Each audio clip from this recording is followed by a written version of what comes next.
Now simple I T ചാനലിൻ്റെ മറ്റൊരു വീഡിയോയിലേക്ക് സ്വാഗതം.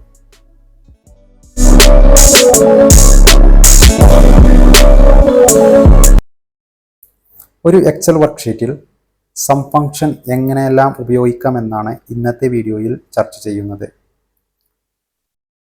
ആദ്യം തന്നെ നമുക്ക് ഇൻഡിവിജ്വലായി കൊണ്ടുള്ള സംഖ്യകളുടെ സം എങ്ങനെ കാണാമെന്ന് നോക്കാം. അതിനായി ഇൻഡിവിജ്വൽ വാല്യൂ എന്നെഴുതിയ സെല്ലിന് നേരെ താഴത്തെ സെല്ല് സെലക്ട് ചെയ്യുന്നു. ആ കോളത്തിൽ നമുക്ക് ഫോർമുല എഴുതാം. Equal sum function bracket open, ഇൻഡിവിജ്വലായ സംഖ്യകൾ കോമ ഇട്ട് എഴുതുക. 33, 44, 55 ബ്രാക്കറ്റ് ക്ലോസ്, എൻ്റർ. ഇപ്പോൾ നിങ്ങൾക്ക് 44, 33, 55 ഈ സംഖ്യയുടെ സം നിങ്ങൾക്ക് കാണാം 132 എന്ന്. ഇനി അടുത്തതായി സെല്ല് റഫർ ചെയ്തുകൊണ്ട് നമുക്ക് എങ്ങനെ സം കണ്ടെത്താമെന്ന് നോക്കാം.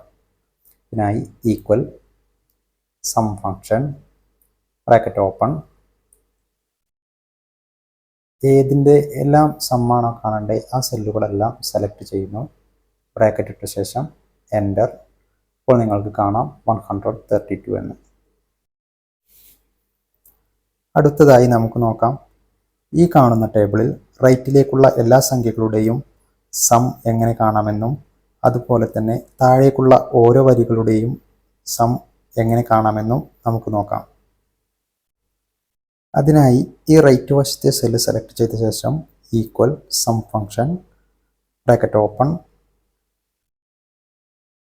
റൈറ്റിലേക്കുള്ള എല്ലാ സെല്ലുകളും സെലക്ട് ചെയ്യുന്നു. ശേഷം ബ്രാക്കറ്റ് ക്ലോസ്,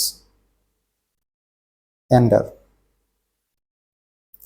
ഇനി റൈറ്റ് വശത്തേക്കുള്ള മറ്റുള്ള കോളത്തിലെ കൂടി സം കാണാനായി ഈ ഫോർമുല നേരെ താഴേക്ക് കോപ്പി ചെയ്യുന്നു. അടുത്തതായി വെർട്ടിക്കലായി എങ്ങനെ കാണാമെന്ന് നോക്കാം. അതിനായി ഈക്വൽ സം ഫംഗ്ഷൻ താഴോട്ടുള്ള ആദ്യത്തെ വരിയിലെ എല്ലാ സെല്ലുകളും സെലക്ട് ചെയ്യുന്നു. Close bracket, enter. ഇനി ഈ ഫോർമുല നേരെ റൈറ്റ് സൈഡിലേക്ക് കോപ്പി ചെയ്താൽ നമുക്ക് മറ്റുള്ള കോളത്തിലേക്ക് കൂടി സം കാണാനാവും.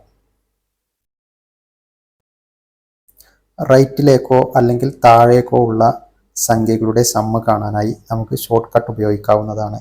അതിനായി സംഖ്യകൾക്ക് നേരെയുള്ള സെല്ല് സെലക്ട് ചെയ്യുന്നു. ശേഷം alt key plus equal key. അപ്പോൾ നമുക്ക് സം ഫംഗ്ഷൻ ഫോർമുല വന്നതായി കാണാം. ശേഷം എൻ്റർ. ഇനി ഈ സെല്ലിലെ ഫോർമുല നേരെ താഴെ കോളങ്ങളിലേക്ക് കോപ്പി ചെയ്യുന്നു. അപ്പോൾ നമുക്ക് മറ്റുള്ള സെല്ലുകളെ കൂടി സം കാണാനാവും. ഇനി താഴോട്ടുള്ള വരിയിലെ എല്ലാ സമ്മും കാണാനായി തൊട്ട് താഴെയുള്ള കള്ളി സെലക്ട് ചെയ്ത ശേഷം alt plus equal key press ചെയ്യുന്നു. അപ്പോൾ നമുക്ക് ഇതുപോലെ ഫോർമുല വരും.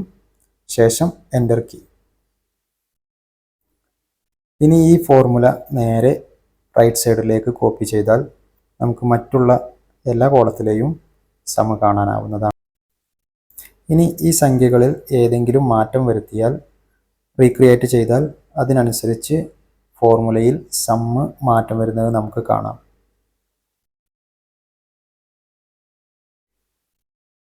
നിങ്ങൾക്ക് ഈ വീഡിയോ മനസ്സിലായെന്ന് വിചാരിക്കുന്നു.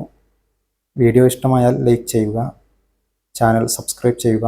നിങ്ങളുടെ അഭിപ്രായങ്ങളും നിർദ്ദേശങ്ങളും താഴെ കമൻറ്റായി രേഖപ്പെടുത്തുക.